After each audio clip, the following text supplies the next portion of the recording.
Hey y'all, this is Brown at IF Brown, and today we are going to be talking about Demolition Man on DVD. Demolition Man was a movie that came out in 1993, and it was a science fiction action comedy. And I have to say, this is actually one of those movies that, the first time you watch it, I mean, it's a fun movie. It's exciting. It's memorable, and entertaining, and the best way possible. But as time goes on, though, it's a movie that kind of has picked up relevance over the years, especially with the way things are going in modern day society. And you look at movies like, say, RoboCop or something like that, or Idiocracy, and Demolition Man would fall right in line with the social satire in such movies. And so, yeah, this was directed by Marco Brambilla, and as far as I know, this is the only really big movie that Brambilla has made as far as the big screen goes. But he seems to be more confined to, say, the independent art crowd or art film circuit, and nothing wrong with that. But it's just that with a film as in a lot of ways as iconic as it is, you would expect the director of such a movie to, say, have more in his output as far as, say, mainstream theatrical films go. But I think he made like one other movie that could be considered quote-unquote mainstream, but this is the thing that he's best known for. So if you're gonna go in with, say, one big movie on your credit, I mean, you could definitely do worse than Demolition Man, because this was a really cool movie. And so the story kicks off in the then future of 1996, in which Los Angeles and most of the world over has been reduced to, say, war zones on an insane scale. And Los Angeles is one of the worst areas of this. And in fact, a good portion of Los Angeles has a sort of fiefdom that's run by this warlord named Simon Phoenix.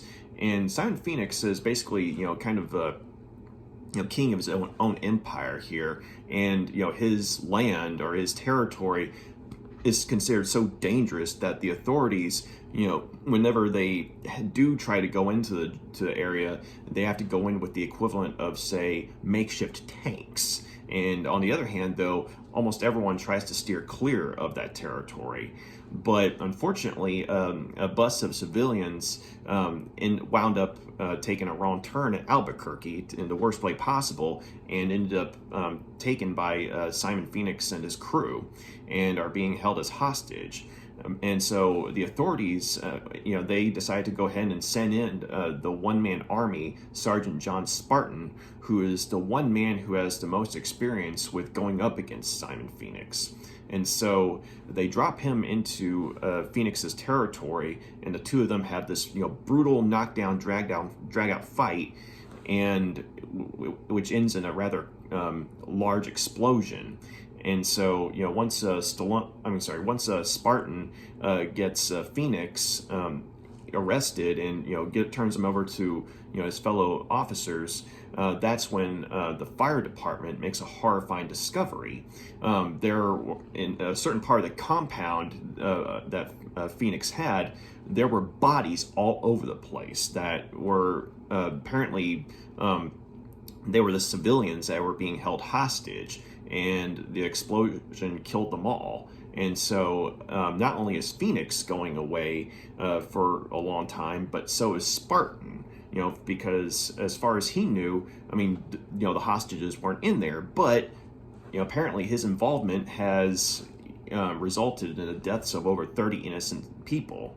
And so both Phoenix and Spartan are sent into this cryogenic prison facility, where not only will they be put on ice, literally, but they'll have these implants in their brains, which will relay sort of a behavioral modification programming over the years. And the idea is that once a criminal has served their sentence in a cryogenic prison, once they are brought out or thawed and given a parole hearing, if they meet the requirements of the parole board, then in this new world that is going to be, they'll have a much more I guess you could say, law-abiding personality in this new society.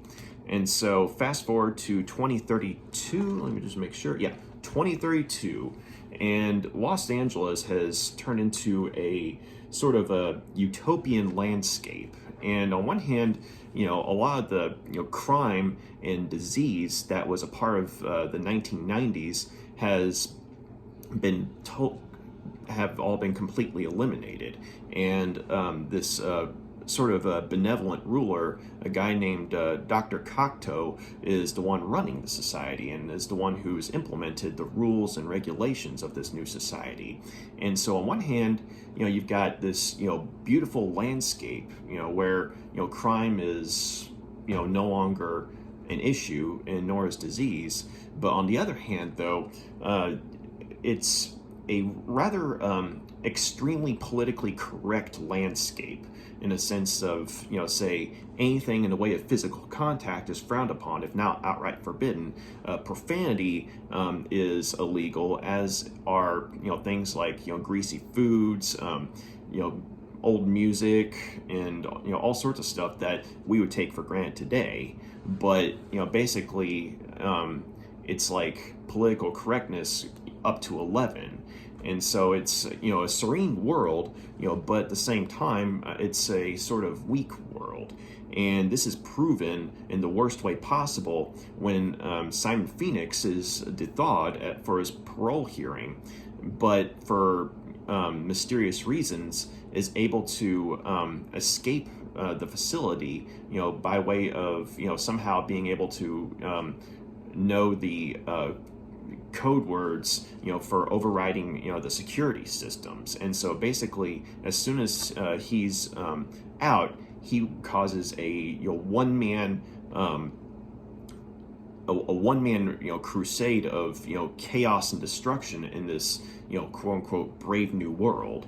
And the authorities, not having to contend with crime over several years, have become so weak that they have no chance of stopping this guy who is, killing people and blowing stuff up. And the police department, who, the most they have to contend with are, say, people who, live away from, the brave new world and try and, steal food, or, spray graffiti on, buildings. I mean, this is something that they are unprepared for.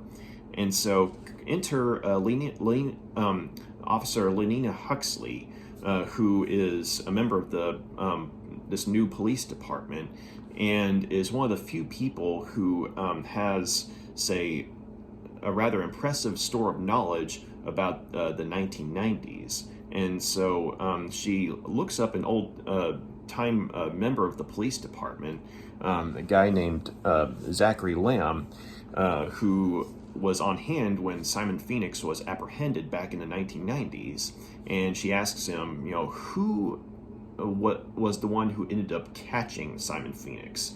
And so Lamb, remembering, from back in the day, tells her and the whole police department, Sergeant John Spartan, the Demolition Man, who was a one-man wrecking crew when it came to, catching bad guys. And so, after they review footage of him in action and looking at his records, Lenina is able to Lenina and Zachary Lamb are able to persuade the leader of the police department, or the head of the police department, to go ahead and wake up John Spartan early, because turns out that his parole wasn't supposed to be until like the 2040s. And so here it is, 2032, and Simon Phoenix, his old foe, is running ramshot along the landscape, causing all sorts of destruction and chaos. And so with a conditional set of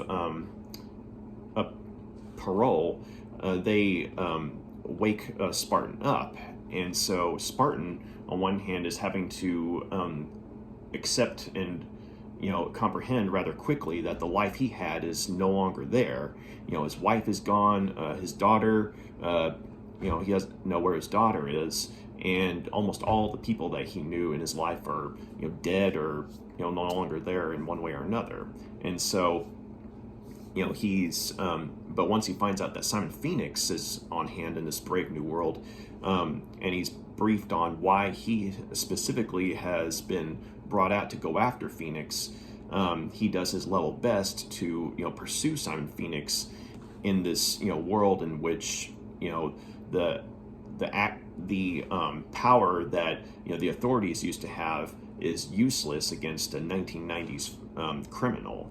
And so you have a 1990s police officer going after a 1990s criminal, and it's only a matter of time as to who comes out. And at the same time, they have a certain commonality in the sense that both Phoenix and Spartan hate this new world because they see what's done to humanity. And so on one hand, Simon Phoenix is embracing the chaos, but he's disgusted at how vapid humanity has become. And so on the other hand, Spartan is disgusted for a lot of the same reasons, except he's trying to preserve law and order and save lives because he knows just what a monster Simon Phoenix is. But it turns out that Phoenix, there was a reason that he was able to basically run unchecked in this new world. And it turns out that Dr. Cocteau was wanting to enlist his services in eradicating the last remnant of resistance, in his grand design for this utopia that he's trying to create. And in that case, he was wanting to get the most dangerous criminal he could use to go after a man named Edgar Friendly, who is the sort of I guess you could say the de facto leader of this underground society of people who don't want to live in Cocteau's world. And they're the ones who are basically going on food runs, trying to grab food because the people who are refusing to abide by Cocteau's rules and are trying to live their own lives are forced to live in these hideous underground kingdoms, where they have to scrounge for food and what have you. And so you have them constantly doing food runs and spraying graffiti, protesting Cocteau's rule. And so Cocteau, while he may have initially started off as a well-intentioned extremist, is basically going full on evil dictator in the sense that he's wanting the last remnant of resistance to his plan to be wiped out, and he doesn't care who gets killed in the process. And so, Spartan and Huxley, end up, teaming up and getting, close to one another in an effort to not only go after Phoenix, but unravel Cocteau's plan as well. And so, this was actually a really cool movie, and I like how on the surface it made me think of Total Recall in the sense that on the surface it's a sci-fi action movie with some cheesy 90s one-liners and what have you. I mean, cheesy in the best way possible, of course, but at the same time, also like Total Recall, there's a lot of intelligence that's being put into this because there's on one hand there's a very great use of intelligent satire in this movie, in the sense that this brave new world has it to where it's everything that you like is bad for you, and we've been reduced to a point of say listening to music which only consists of snippets of commercial jingles.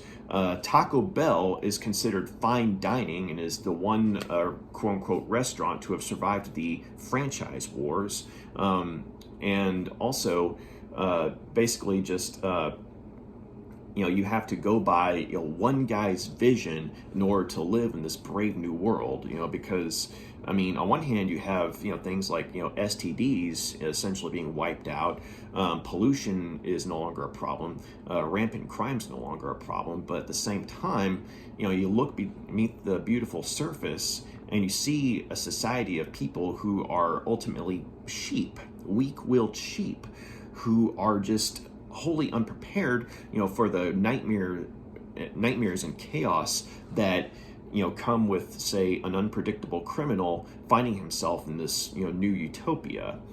And so, on the other hand, though, you have the chaos of the 90s, at least within the setting of this movie, in which, the world itself was basically a war zone.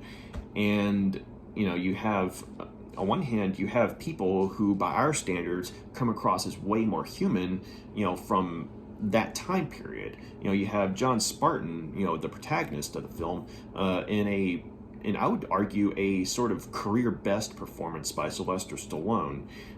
You have a man out of his time, on one hand trying to cope with the fact that, the old life he had is no longer there.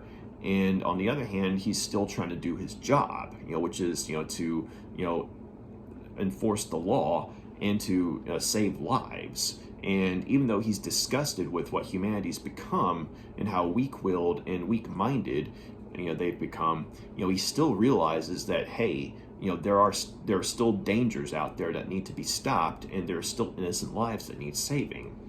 And so it's like he's able to, on one hand, give voice to his, disgust with this brave new world, but at the same time, he is still trying to do the right thing.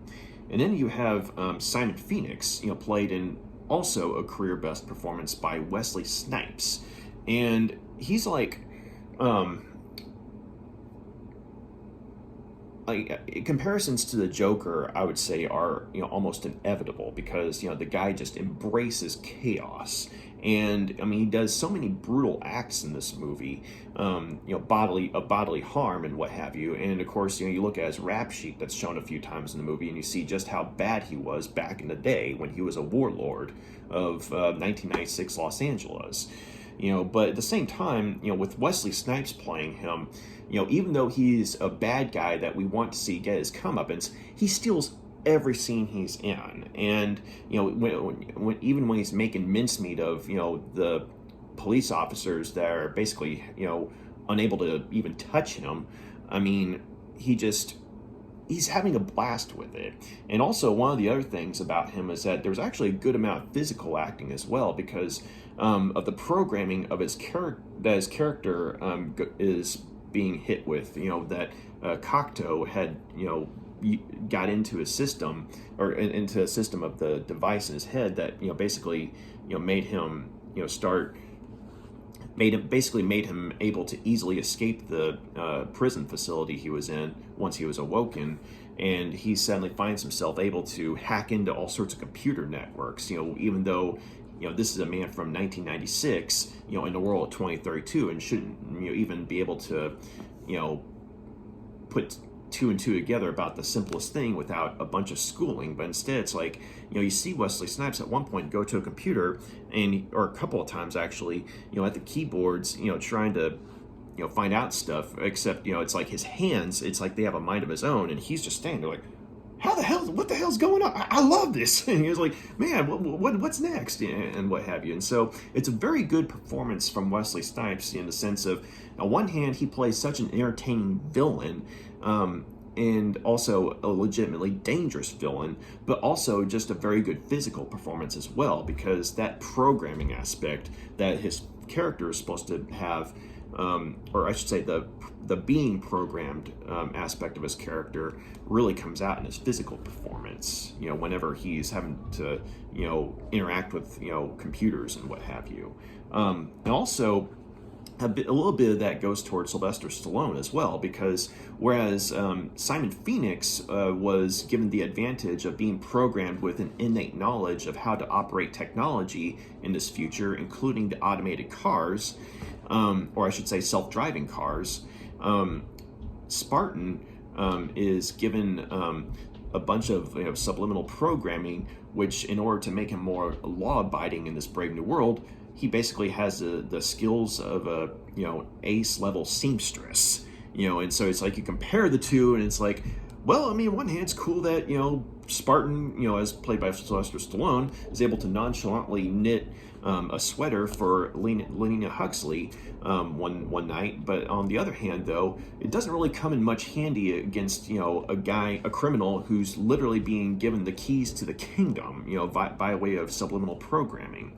And so I like that there's this sort of dark comedy in that respect, because it's like, of all the things Spartan could have had, he ends up getting something that is cool but not exactly useful in the realm of, say, fighting crime. And also, Sandra Bullock does, this is probably like the third time I've said this, but she also delivers a career best performance as Lenina Huxley. And Huxley, I mean, she's definitely a product of the world she's in. Like, she's, very, perky, naive, and innocent, and what have you, almost childlike in some ways. But you could say that about the whole society in general, simply because of how cushy things have become. But at the same time, there's a spunkiness to her in the sense that, she has, gone out of her way to learn about the 1990s, and she, in fact, maybe she doesn't exactly yearn for the chaos of the 90s, because she realizes how bad it was. But at the same time, she does yearn for the spontaneity that the 1990s seemed to offer. And that really comes out in Sandra Bullock's performance. And so it's one of those things where it's like, she wishes that something, she loves the world that she's in. She loves, the people that she works with. But, as she's asking, Benjamin Bratt's character, who, yes, Benjamin Bratt is in this too. He plays a fellow officer of hers. And, they're often partnered up with one another. And it's really cute watching the two of them play off one another, because it's like, there's a moment where the two of them and Spartan, as played by Stallone, are in a car together, and they offer to play some old-fashioned music, so that way Spartan could be put at ease, get something familiar, right?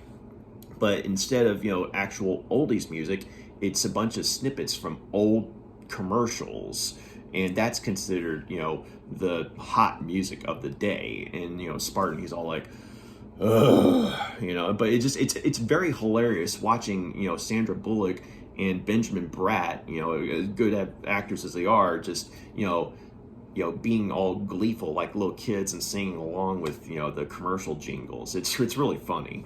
But yeah, so Sandra Bullock, though, it's she, not only does she do a good job playing her character in terms of personality and everything, but physically speaking, she does a good job as well, because there's a time or two where she ends up fighting alongside Spartan, and there's this really cool scene towards a climax where her and Spartan are going up against some of Simon Phoenix's newly formed gang in this new futuristic setting, right? And Spartan, I mean, he's doing his thing because he's a demolition man and what have you. I mean, he's a one-man wrecking crew. But then, he looks over and he sees Huxley, Sandra Bullock, mind you, kicking this one guy's ass. I mean, we're talking like martial arts, badass old school martial arts style. And, Stallone, and when he's, playing Spartan, though, I mean, the Stallone just plays this perfectly, because he's, he turns around to try and help her, but then he's like, whoa, because she's like wiping the floor with this guy, and he's like, where'd you learn to fight like that? Because it's just like, in this type of world, I mean, that type of combat is kind of frowned upon, and training for it, you get the idea, isn't exactly offered. And so she's like, I watched a lot of Jackie Chan movies. And so it's like, Jackie Chan, you're a hero in this movie. So that was pretty cool. So Sandra Bullock, I mean, that's something that I've noticed about all three of the lead actors. It's like they all do such a good job with their characters in this movie, within the setting, but they also do a good job, physically as well, and the types of physical aspects that go into playing their characters. And it's like they do a really good job with that.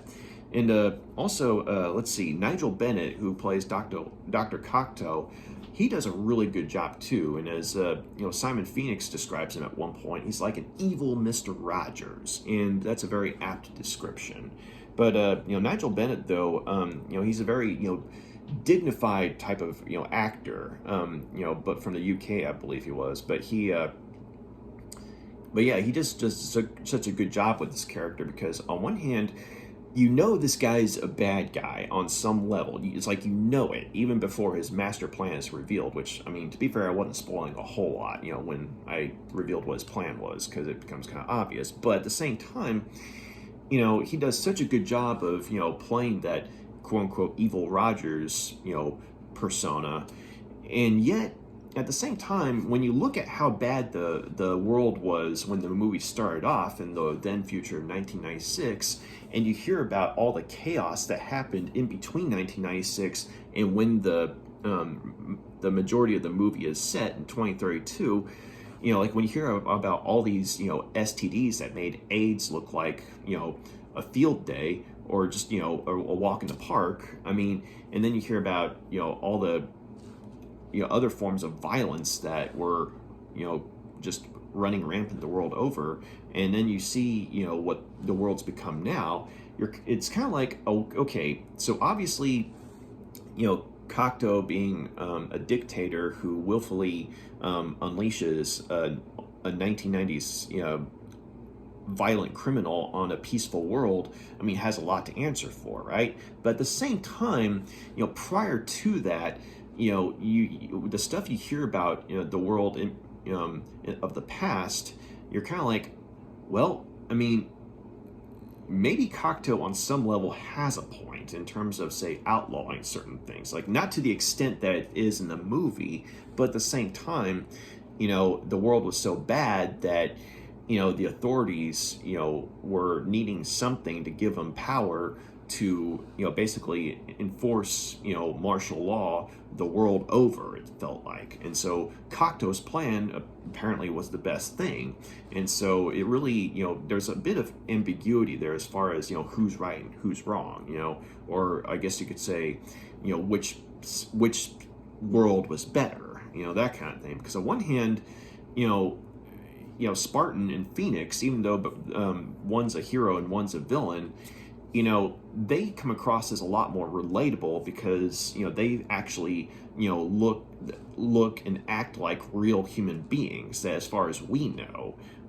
Whereas the world around them of 2032 is so up to 11 politically correct. It's not funny, except, I mean, it is funny, but you get what I'm saying.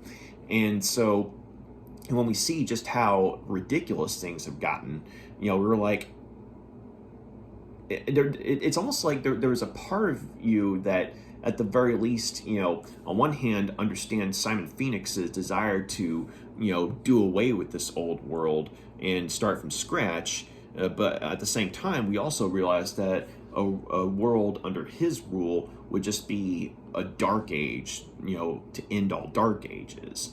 And so, on the other hand, with Spartan, though, we definitely understand more, where he's coming from, in the sense that he's actually a good guy, and, even though he's disgusted with what humanity's become, he is still trying to do the right thing, because he realizes that, these are innocent people who are wholly unprepared for, the nightmares of the past. And so, and he also has to, and we also kind of sympathize with Spartan too, because he has to contend with a judicial system that's really screwed him over, both in the past and in the the now present of 2032. And Bob Gooten, by the way, plays the head of the police department, and he was the evil warden in Shawshank Redemption. But he does a good job in the part too. But basically, it's like every time he opens his mouth, you want to smack the guy, because not because of Bob Gooten, because he's a damn good actor, but the type of character he's playing is someone who is like, dude, you're in over your head. Let the professionals handle the situation. That kind of thing. And also, you have Dennis Leary playing the quote-unquote terrorist mastermind, Edgar Friendly. And, by terrorist, I mean someone who is, wanting to be free to, think and say what they want. And also, at the same time, is leading these, food raids, where, his people, hit Taco Bell and, scavenge whatever food they can. And so Dennis Leary is Dennis Leary. He's basically playing himself, but with, sort of grimy hobo like, wardrobe. But he does his thing. I mean, he does a good job. And I think it kind of depends on, whether or not you like Dennis Leary. I think the guy's a funny guy. But at the same time, it's one of those things where it's like he's basically playing himself. But at the same time, if you like Dennis Leary, that's not a bad thing. So, depending on your, like or dislike for Dennis Leary does a good job in, the part of Edgar Friendly. And he's one of those guys who, kind of like Cocteau, you get the idea that, in some ways he's wrong, but in other ways he has a point. But compared to Cocteau, though, whereas, Edgar Friendly is, going on these food raids and, having, buildings spray painted, and that's considered terrorism. You have Cocteau, who, is, while he's wanting to create a utopia, is willing to, have Lord knows how many people killed in order for, his dream to be realized. And so ultimately, while your sympathies might, fall one way or another, Cocteau is ultimately the guy who comes across the worst, for sure. And as far as, being sympathetic, Edgar Friendly and his people definitely come across as more sympathetic once you realize that they're literally, scavenging for food, that kind of thing.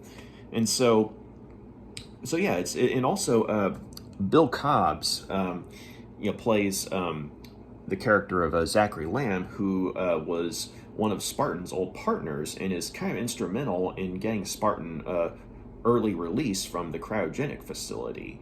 And I've seen him in a couple of things. Very good actor, and it was really cool to see him being the cool old guy in this setting, who is one of the few people who actually was around back then in the 90s, and he understood just what level of chaos that Simon Phoenix was going to bring to this new world.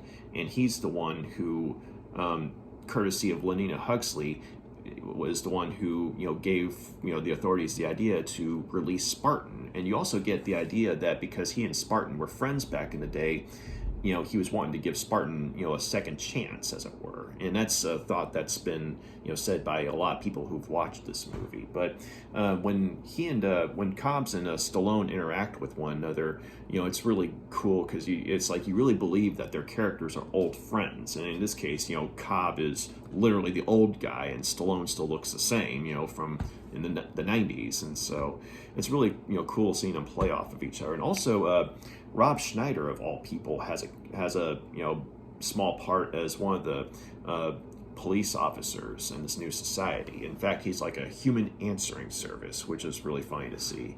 But yeah, it's just another thing I was going to say is that much like RoboCop, this movie can be hilarious but disturbing as well, in the sense of the points it's trying to make about society, as well as violence and what have you. Now, while RoboCop definitely beats this movie hands down in terms of over the top gory violence, there are definitely moments of brutality wherein while they're initially comical, as say Simon Phoenix killing people in the way he does it, I mean, it's darkly comical, but then you have like a moment where the authorities are being hit with an alert that a certain area has been hit with murder, death, kill, which is a code for extreme violence. And so when they see exactly who's been killed, it's some people that they know, and they're helpless to prevent this person from literally dying on the floor of this place. And so it's like, they're watching from afar from their computer monitors and what have you. And you see these people who initially, you're laughing at them because of how, vapid and, bird-brained they are in this, new society. But then you see just how, grief-stricken and horrified they are at seeing the results of, brutal violence for the first time. In some cases, for some of them, for the first time ever. And so I thought that was actually a nice, bit where, I mean, we start off kind of poking fun at the society, and, throughout the movie you still do because of how ridiculous it is. But then you see in a lot of ways just how innocent the majority of them are, in a sense of, they weren't around for the darkness of the 90s. And so when Simon Phoenix is, unleashed on them, it's like you genuinely feel sorry for them. And so, and then of course it goes back to a bit where, Simon Phoenix, of all people, as brutal of a warlord and criminal as he is, he actually makes a few good points, from time to time about, society in general. And then it's sort of, reversed in the sense that while he is making a good point here and there, for example, there's this, bit where, he's telling, Cocteau that, hey, you can't take away people's rights to be assholes, which, I mean, granted, it's a rough way of saying it, but it's true. I mean, you can't take away someone's right to think and feel what they want to, think and feel, regardless of how, justified you think you are. And so for the villain of all people to be, making sense, it's like, yeah, I mean, you so-called benevolent dictator, as in Cocteau, you're probably doing something wrong.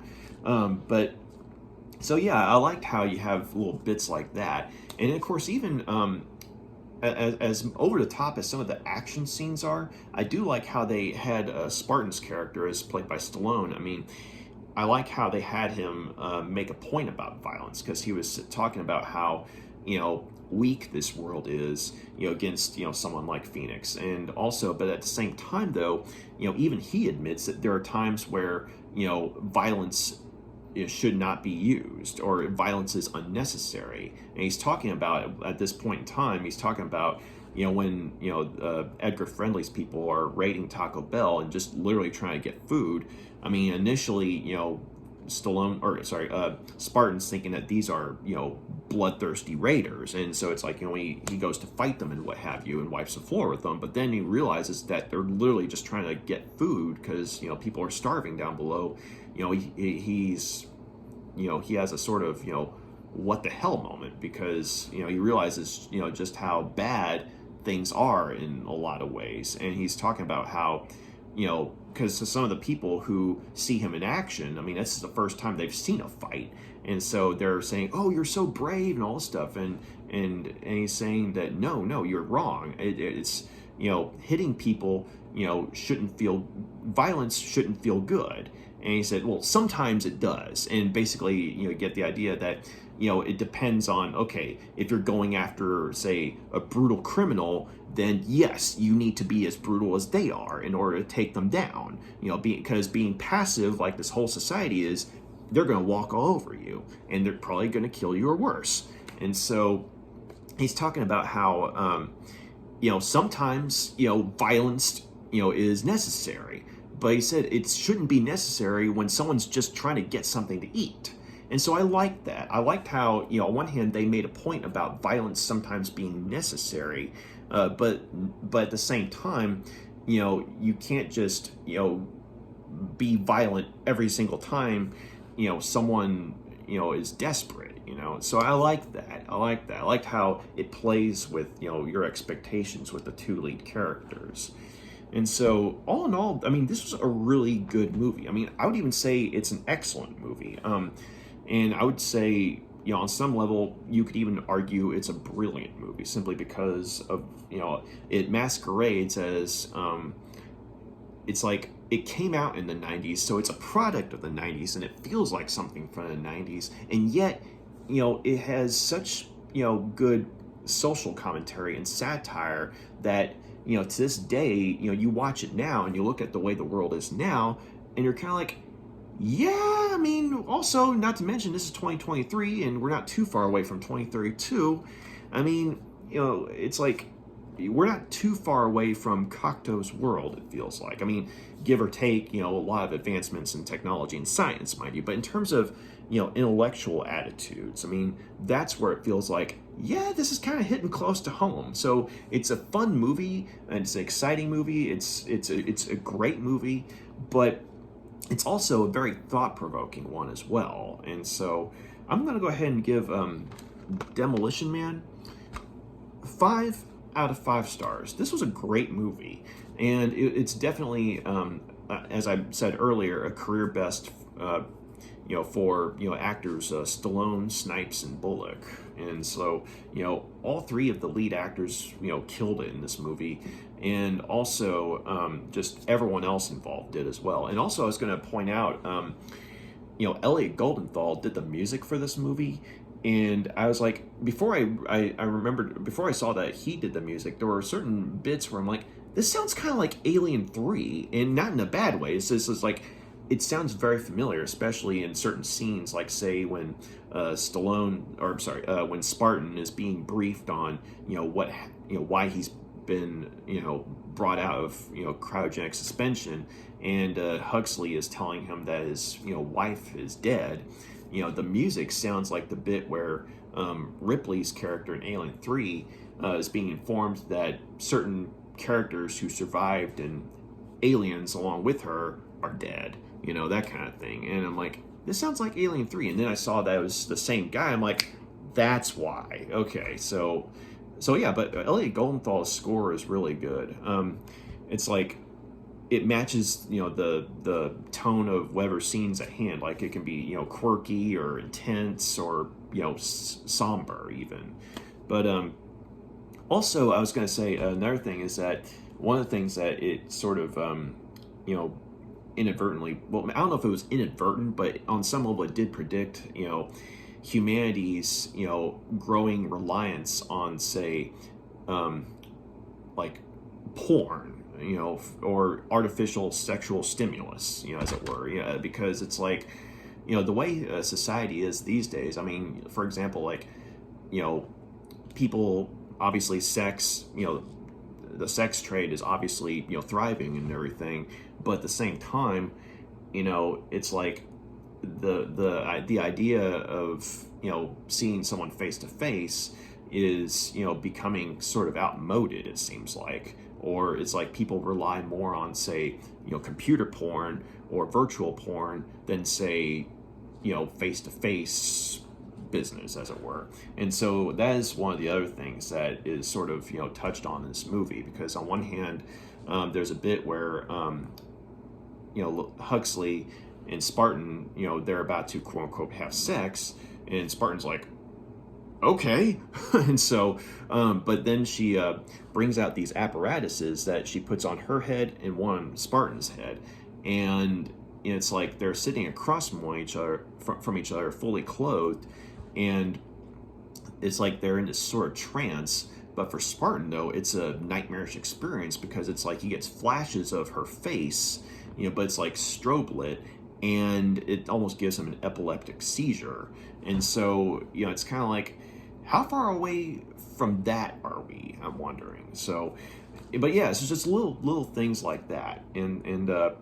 But yeah, so all in all, though, also I was going to say, in terms of technology, while there is some stuff that you're kind of like, okay, you gotta check your brain at the door, cryogenics, freezing, we're not there yet. We're working on it, but we're not there yet. But in terms of, say, other things like, the self-driving cars that the authorities use, that is actually not that far off, because we have smart cars and what have you that to some degree can drive themselves. And so, pretty good job, Demolition Man movie.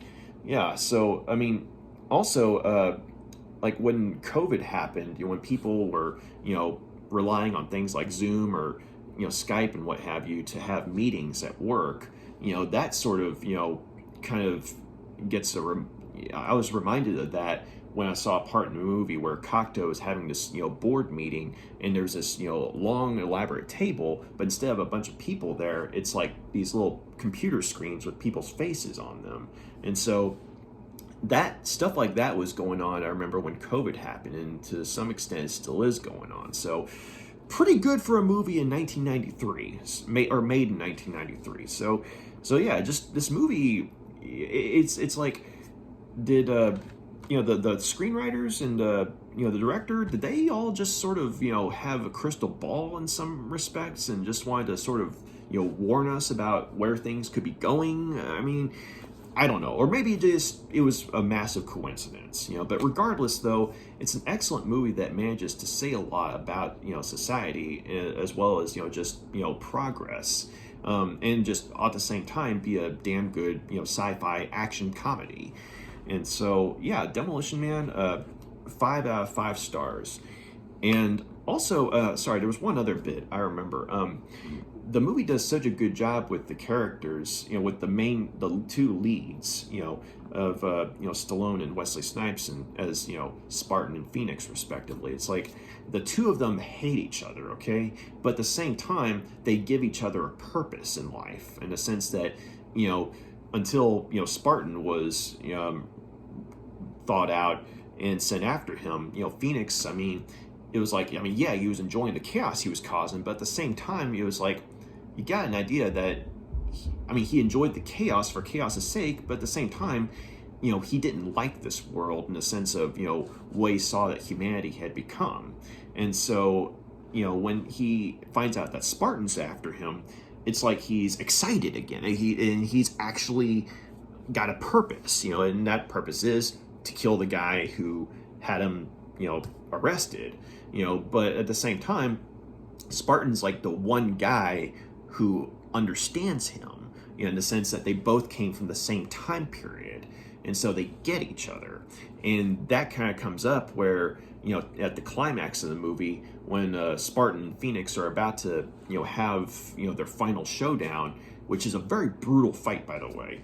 But, right before it starts, you get this, little gem where, they're in this, they're in a cryo facility, and Spartan, he sort of looks around and he says, "Is it cold in here, or is it just me?" And that was a callback to a part at the very beginning of the movie where Spartan and Phoenix fought, and Spartan ended up apprehending him. But it was Phoenix who had said that. And so, it's like they're glaring at each other, and then Spartan just kind of looks around and he says that line, and Phoenix, not blinking, he just sort of looks at him and he says, "Good memory."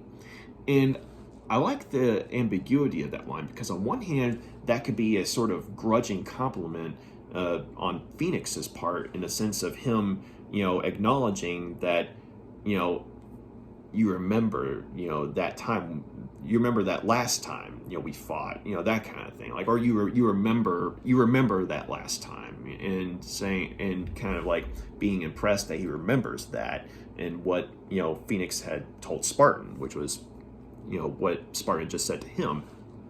But on the other hand, though, you kind of pick up on the fact that, for a very brief moment, the two of them, as much as they hate each other, it's like, they're looking back on that time in their lives, that chaotic time in their lives, and even though they're mortal enemies, it's like they related more to the uncertainty and chaos of the 1990s, and more so than they can even try to relate to the world around them now. And so it's like when, when Spartan is saying that, on a surface, it's kind of a, witty one-liner callback, but at the same time, it's like he knows that Phoenix knows that they get each other in that respect. In that one aspect, they're in agreement that the world around them now, it sucks. And so, when Phoenix says "good memory," he's acknowledging that, or it feels like he could be acknowledging that, we hate each other's guts, but yeah, things were simpler back then, that kind of thing. So that little moment of, sort of, okay, we're on the same page in this one area, at least. I liked that a little bit. But anyway, though, yeah, so that was Demolition Man. Great movie. Check it out. The DVD, it's got, let's see.